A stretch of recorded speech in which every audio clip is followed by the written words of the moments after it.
নমস্কাৰ মই জ্যোতি বৰাই আপোনালোক সকলোকে মোৰ আন এটি ভিডিঅ'লৈ স্বাগতম জনাইছো।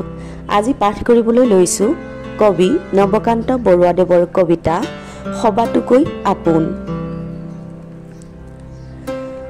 হয়তো নহব পাৰে মোৰ আই সবাতো শুৱনি, তথাপি আপোন মোৰ আই। গছলতা ফুলে ভৰা এইখন ধুনীয়া ধৰণী, তেৱে মোক দিলেহি চিনাই। হয়তো নহব পাৰে মোৰ দেশ সবাতো চহকী, তথাপি আপোন মোৰ দেশ। ইয়াৰ নগৰ গাঁও জান জুৰি প্ৰাণৰ চিনাকি, যাৰ নাই মহিমাৰ শেষ।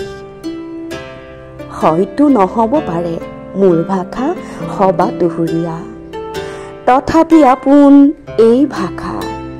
তাৰেই প্ৰকাশ কৰোঁ অন্তৰৰ ভাৱ কোমলীয়া, সুখ দুখ স্নেহ শান্তি আশা।